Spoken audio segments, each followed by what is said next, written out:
Hello and আসসালামু আলাইকুম। Hope you are all well. সকালের নাস্তায় এরকম ঝরঝরে এক প্লেট চিকেন খিচুড়ি আমার কিন্তু ভীষণ পছন্দ।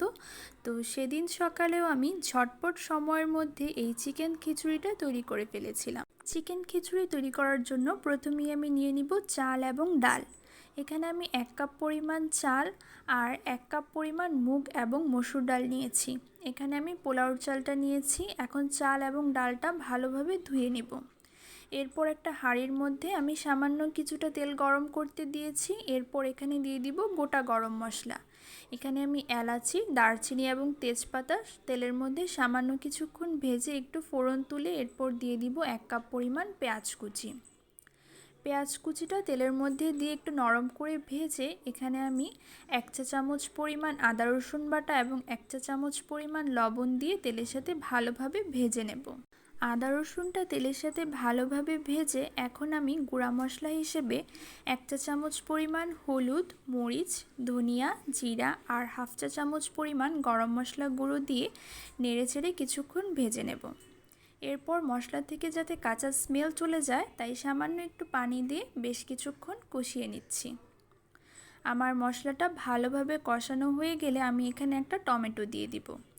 টমেটোটা দেওয়ার ফলে কালার এবং ফ্লেভার দুইটাই ভীষণ ভালো আসবে।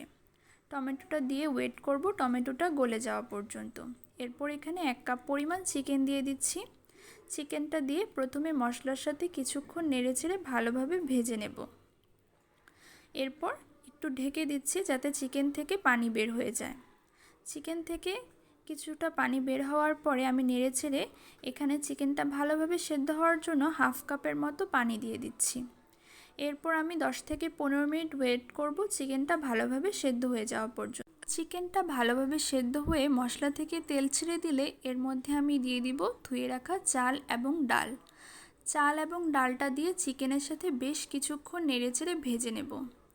এই চাল এবং ডালটা ভাজার ফলে আমার খিচুড়িটা কিন্তু অনেকটা ঝরঝরে হবে। প্রায় 5 থেকে 7 মিনিট চাল ডাল ভাজা হয়ে গেলে আমি এখানে অ্যাড করে দিব গরম পানি। এখানে আমি 2 কাপ চাল ডালের জন্য 3 কাপ পরিমাণ পানি গরম করতে দিয়েছি। এখন পানিটা আমি চাল ডালের মধ্যে দিয়ে দিচ্ছি। পানিটা দিয়ে সাথে সাথে নেড়ে নেব যাতে জমাট না বাঁধতে পারে। এরপর এখানে 4টা কাঁচামরিচ দিয়ে দিচ্ছি। কাঁচামরিচ দিয়ে নেড়েচেড়ে এখন আমি ঢেকে দিব। প্রায় 5 মিনিট পর আমি ঢাকনাটা তুলে নিচ্ছি।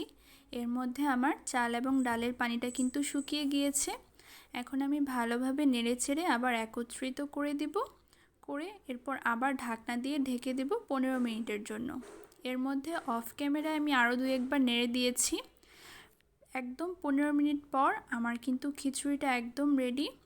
দেখেই বোঝা যাচ্ছে একদম ঝরঝরে হয়েছে। এখন আমি আমার সব থেকে ফেভারিট পার্ট খিচুড়ির উপর বেরেস্তা দিয়ে খিচুড়িটা কমপ্লিট করে ফেলবো। So that's it for today. Allah Hafiz and stay tuned to the next video.